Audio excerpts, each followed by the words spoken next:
Well, hello all, and welcome to We're All Fine. As ever, I am your host, Holly, and with me is my amazing co-host, Carly. Hi, Carly. Hey, Holly. Hey, everyone. So we are here for a slightly later episode of our spooky Saturday. We're sorry we missed you guys last week, but with school starting, I got put on the back burner. Yeah. No, Sorry. School starting is like my least favorite time of the year. It's too much fucking work, but anyways. But we decided to make up for it today by giving you a pretty fun one, I think. It connects to a lot of stuff. Today, we're going to be talking about the dancing plague of 1518. Have you heard of this, Carly? I have, but I'm excited to hear more about it, more research that you've done, because when you hear that a bunch of people are just dancing, normally your brain is like, what? What a fun disco. And then when you find out more, you're like, ooh, this is not a fun disco. So I'm really excited. No. This, in fact, was not a medieval Burning Man. The dancing plague of 1518. 500 years ago, this strange mania seized the city of Strasbourg, Germany. Citizens by the hundred became compelled to dance, seemingly for no reason, jigging trance-like for days until unconsciousness or, in some cases, death. The physician and alchemist Paracelsus visited Strasbourg 8 years after the plague and became fascinated by its causes. So he wrote an opus chronicling what he found after interviewing people. And this is what he said. He said it all started with one woman, Frau Trophia, which in all of the research I did, this name was mentioned almost every time. It was either unnamed or Frau Trophia. She started dancing on July 14th on the narrow cobbled street outside her half-timbered home. As far as we can tell, she had no musical accompaniment, but simply began to dance.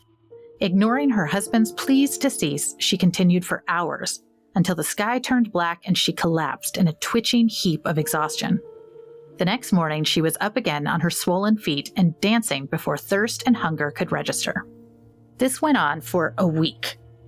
Jesus. And after a week, it seems there were, again, it depends on what sources you look at, but between 12 to 40 people had joined her at the week's end. Some of them just dancing straight through exhaustion. After that, more and more people begin to join, and no one can quite understand what's happening. So it lasts for such a long time that it finally attracts the attention of the authorities. The town council decides to give the authority to the physicians, who say that this is a natural illness. This is not a supernatural illness, and that, in fact, what it is from hot blood, they think, and what needs to happen is that they need to dance themselves free of it, as well as bloodletting.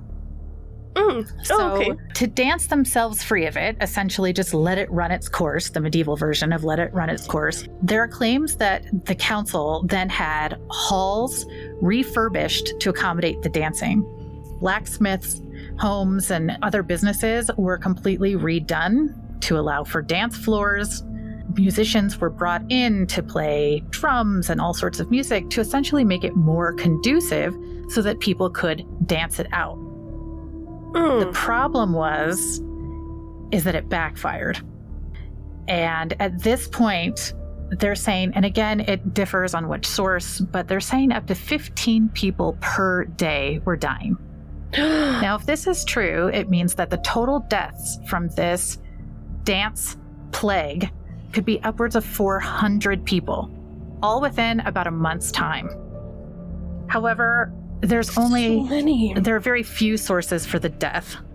There were a lot of people who ended up being very, very sick. Since this has backfired, the council decides that this is, in fact, punishment. So now this is a supernatural cause, and it's punishment from Saint Vidius, that they need to be free of sin. So who is Saint Vidius? He is a Christian martyr from Sicily. In Germany, his feast was celebrated with dancing before his statue, and the dancing became popular. The name of the Saint Vidius dance. He's the dancing martyr, dancing saint. He is the saint, patron saint of dancers and entertainers, and he's also said to protect against, weirdly, lightning strikes, animal attacks, and oversleeping, which seems very contradictory if you're going to be the patron saint of entertainers and also of oversleeping. I'm not really sure. Yeah, Maybe it works together. It doesn't. I do know a lot of performers aren't morning people. See, so there you go. I mean, they're all under the same saint. Yeah. So the council decides that this is punishment from Saint Phidias and that they have to fix it. So they go ahead and ban public dancing. Then they start banning music just to keep people from doing it. Then they decide they put some of the worst people into a giant wagon and carry them up to the Saint Phidias shrine, where they're asked to wear red shoes, which are then sprinkled with holy water, and had painted crosses on the tops and soles of the feet. And then they had to hold small crosses in their hands, and incense and Latin incantations were used as part of this ritual. When they leave, they start noticing some improvement, and word spreads that the ritual and the dancing plague is coming to an end. And it does, after about a month. Well, so one of the most surprising things about that, there's so many. But the fact that, like, in this time period, it wasn't just instantly a supernatural problem, right? Like, it was seen as a natural disease. So it was hot blood, not demons in your blood. But then that's just surprised me that was one of the first times where it wasn't like, oh, this weird occurrence, witchcraft.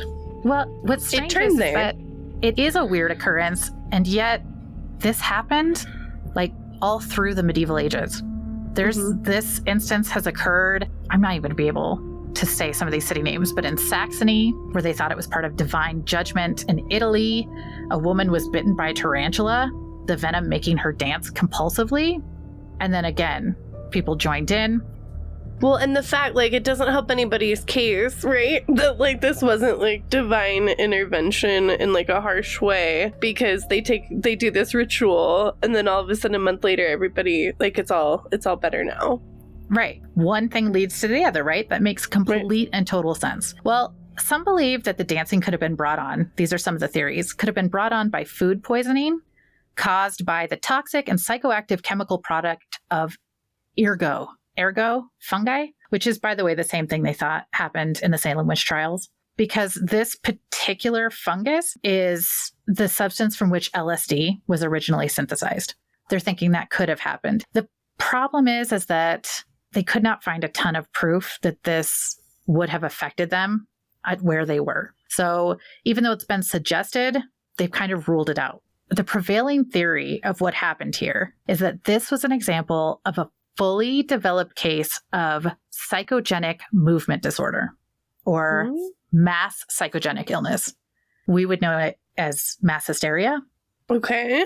The thing about it is if you've ever heard of the word mass hysteria, and I hate the word hysterical because as a woman, I don't like say triggered either because it makes me feel like I'm 14, but it honestly, it is a trigger word. Is this, just a hysterical woman, you're making this up. And the idea that one person doing something and then everyone else joins in and it makes them sick, our first thought is, well, they clearly chose that. Oh, yeah. This must have been for attention. This must have been, right? Or in Posilus, I cannot say his name correctly. I feel I'm having a Carly moment. Like I just feel like an asshole trying to say these names correctly. Do not feel badly. You were amongst safe people. So Paracelsus, the guy who chronicled a lot of this, like 8 years after the fact, his reason for this, and this is what I love, is he believed the way that this started was that the very first woman, this Frau Trophia, that she actually stepped out into the road to start dancing to piss off her husband. She wanted to embarrass him. And he said, get back here. Stop doing that. You're being ridiculous. And she was like, no, I'm going to do it. And then kept doing it. And then other women were like, oh, look at them. So pissed off. You know what? We're going to do it too. So they get out there and they start doing it to piss off their husbands. I also I love that. I love that. The fact that this is wildly misogynistic. And by the way, totally wrong. I kind of like that an entire plague that kills hundreds and hundreds of people is precipitated by one woman being just like, you did not take out the garbage again? Again? You piece of shit. Let's see what our neighbors have to say about your shimmying wife. Yeah? How about that? Yeah. You know what? Do you like this? Do you don't like this? Gregory? Here I am. I'm going to shake my butt until you're sorry. And Gregory, if that garbage doesn't go out, I'm going to be out here all week. It's only Tuesday. You wait and see. You have no idea what these hips can do. You have no idea. I love that. No, yeah, I mean, it definitely is super misogynistic because it would be like a man being like, well, it was a defiant woman bringing shame to the family. But we can just reframe it like you did. And it was women who were strong and had a shit ton of stamina that I don't know anything about. I can be really, I mean, like, we've all talked about it. I can be petty. I can be stubborn. But I think back to prom, right? And I danced for like two hours straight, and my hammies were on fire. They were on fire. And for the next week, I couldn't walk straight because my legs hurt. So the exhaustion that people had for doing it up to like 12 hours a day. Well, Paracelsus actually said too that she made herself sick so that people would feel bad for her instead of her husband. Like, again, it was all part of the grand plan, which makes me think that, Carly, maybe you're just not stubborn enough. Maybe. Oh, gosh. Well, watch out, husband. I've got a lot of room for improvement. So if we're going to assume that this was not just a pissed off, very stubborn wife, the idea of mass hysteria or mass psychogenic illness, it includes a number of people exhibiting strange behavior that rapidly spreads in sort of an epidemic pattern. And the thing is that it's contagious by line of sight. It has nothing to do with what you breathe in or anything. It's literally a line of sight illness. So if someone sees it, they have it. Usually what happens is that it's caused by psychological stress. So the way it's explained is like, if you've got all these stressors that you're living with, it sort of erupts over into physical manifestations. So these people are not faking it. They're not making it worse than it is. Their body is literally responding to stress in these horrible ways. So that's kind of the prevailing theory. And the thing about it is that mass hysteria is not a new thing. We've seen it throughout history. Unfortunately, it gets worse the more the information spreads. But if you're looking at the Salem witch trials, which again, originally they thought that it was ergo, the fungus.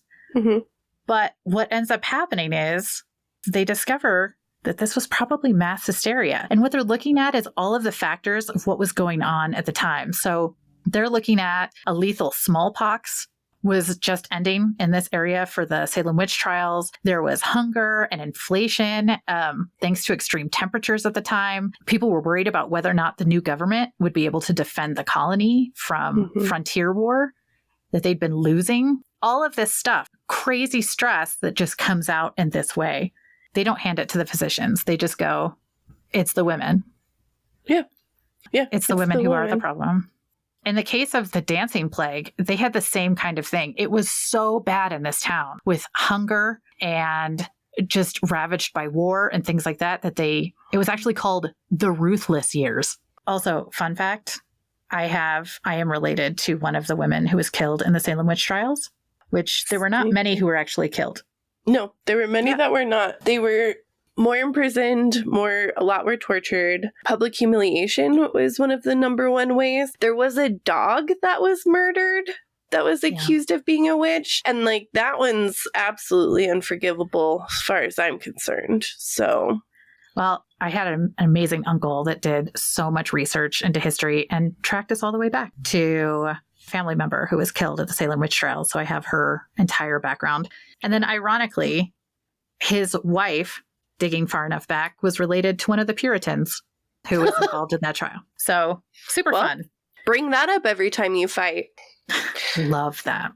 Okay, so moving forward, you've got the writing tremor epidemic of 1892.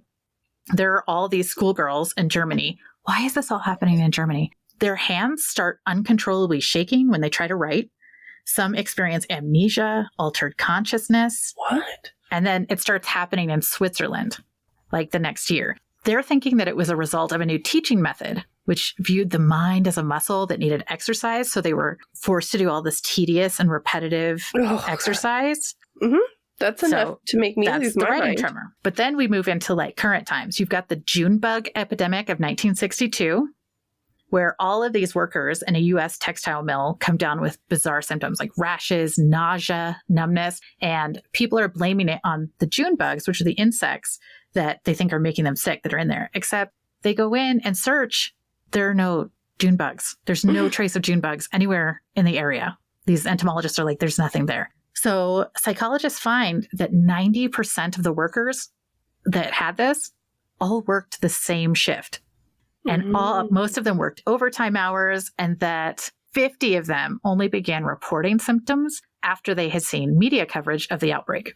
So again, it's a line of sight. Line of sight, yeah. That same year, you have the laughing epidemic in East Africa, in a city I cannot say, and I'm going to sound like more of an asshole if I try and say it. It's an area now known as Tanzania, but they had to close schools for weeks because the schoolgirls found they couldn't stop laughing.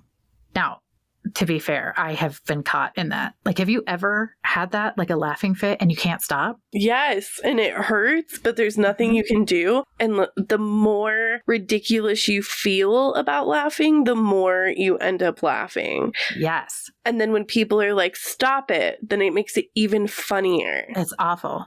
Ugh. So the thing is that you think that it was like all a good time, but these girls, as they're laughing, start exhibiting rashes, they're fainting, respiratory problems.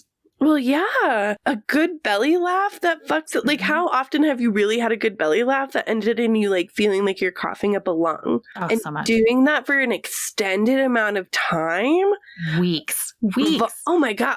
And then, like, vomit inducing? It had to have. People had to have. Oh, God. And like, the scary part is it's literally from your head and coming out to your body. So the most recent one is the Leroy, New York Tourette-like epidemic. And I highly suggest to anybody, when you're done listening to our podcast, go and check out Hysterical, the podcast on Wondery.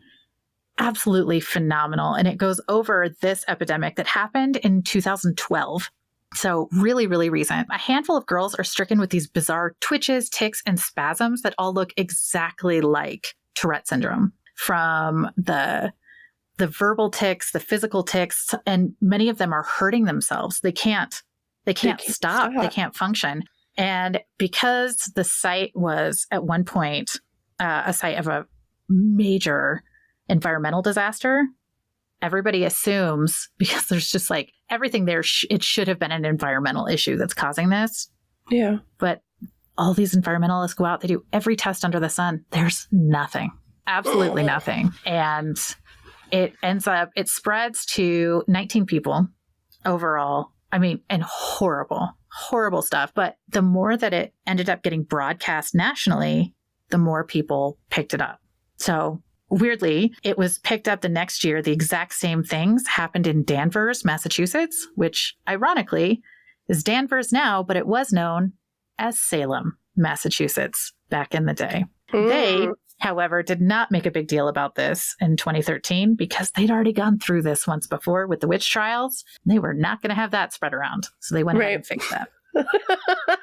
We'll keep this one quiet, everybody. So the idea of mass hysteria, which honestly is fascinating and terrifying to me. Absolutely. When you think about the amount of stress that everyone is under all the time, and the fact that that stress could manifest itself into major physical maladies, and then it spreads to other people who just look at you. I mean, that sounds like a Denzel Washington horror film. Just, they see you, and now that's Here it is. Yeah. Well, that is fucking terrifying. And like the way that our mind and our bodies work together is incredible. When they work against each other, it's terrifying.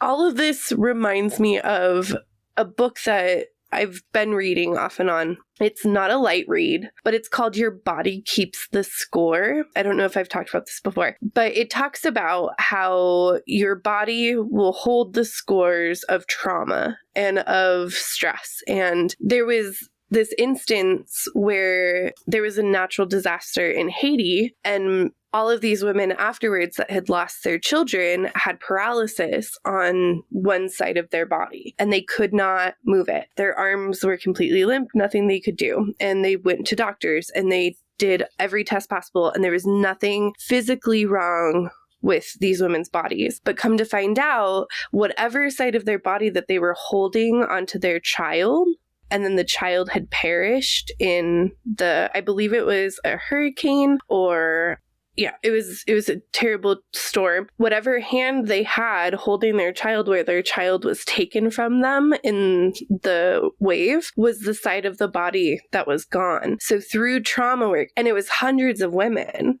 that went through this. God. And once they worked through the trauma a little bit and started doing grief counseling, they were able to start moving their fingers and their hands and their arm again. And so like it's different in the fact that it wasn't like a mass hysteria, but our bodies, when we hold on to trauma or when we hold on to stress or when we have these things, it's crazy and scary to me that you could be feeling all of these stressors, be feeling all of these terrible things, look over, see your neighbor Carol, like having some sort of what people would call as an episode, right? And then all of a sudden your body's like, oh, fuck yeah, we could do that too. Here you go. Well, is insane. The fact that in a lot of these, they find different ways to cure it. Mm-hmm. And it's the belief in the cure, which is not necessarily an actual cure, is the thing that fixes it. So in the dancing plague, you've got this real weird ritual to the dancing saint with your red shoes, which honestly, like, I guess if it happened today, I'd just hop into a gay bar with my Dorothy shoes and just be like, pour a little vodka on the floor for my homies and I'd be good. Right. It's like paying tribute to the dancing saint in modern ways. But then you look at like the thing that happened in Leroy, New York, is they end up going to a doctor who's able to, he gives them medicine, which they do all the tests on. It was literally nothing more than like an antibiotic, right? Like it was nothing, that and Tylenol. And they're like, oh, it's fixed now. So it's a placebo effect. Exactly. And with a lot of these, that's exactly what happens is it starts to die down. And then people go, oh, I think I'm okay now. Or at least in the dancing plague, maybe the husbands were like, fuck, fine. I got the dishes tonight. Damn. And then I will watch the kids and not call it babysitting today. I'm going to see how that works for me in my home. Next time I'm upset about something, I'm just going to start dancing. I also want to know, like, what made the dancing, right? Was it just like convulsing? Were they just like this? Or were they like was it full on dancing? That's what I've always wondered about this, and I haven't been able to get that clarified. So depending again on the sources, there are a number that say that it really was just movements. It was like a lot of jerky movements that were classified as dancing, because really anything outside of your normal movement would have been considered dancing at the time. Yeah. Until you get to Dance It Out, where you've got musicians and they're building stages to help this all go, which they did. And maybe then people were like, you know what? I'm going to turn this little spasm into a waltz. I'm going to do it. I'm going to show y'all what I can do. Hoo-hoo-hoo. They're doing the worm, like all the way across. Like, that's what I've always seen is like, are people, doing like jazz squares, like 5, 6, 7, 8, Not to poke fun at like the turmoil. Hundreds of people dying from this is like terrifying. Again, hard to know if anyone actually died. Right. It could be that they just got really, really sick. But if you look at some of the art of the event, which by the way was made long after the event, but it does not look like dancing. It looks like they're being electrocuted, but in medieval clothing. Yeah, all of their faces do not look like they're having a great time. Like, they are not at the Pink Pony Club. They are struggling. Faux show. So I guess ultimately the moral of the story is if dancing is contagious, just like shaky hands or weird body tics or laughing, I feel like you can say that one person can literally spread joy. Because if you can spread these other things, one person has the ability to spread happiness or spread joy. And now when I think of that saying, that's exactly what I think of, is if people can catch something from line of sight that is just a feeling or a mental belief and then make it physical. Maybe that's how to reframe this. I like how you're finding like a positive in this. I like it. My solution was just like, don't make eye contact with strangers. I like yours like way more. Like, you don't want to be like Brenda. Keep your eyes down. Dun, dun, dun, dun, dun, and thank you. So I guess what we're really trying to say, guys, is whether you catch the laugh, catch the dance, or catch the clap, just remember, we're all fine. All right, guys, join us on Wednesday for our regular shows. We'll see you in a couple weeks for another spooky Saturday. Check us out on all of our socials, or you can email us at we'reallfinepodcast@gmail.com. And don't forget, please go onto Apple, say a couple nice words, leave us a 5-star review. Hope you guys have a great week. Bye.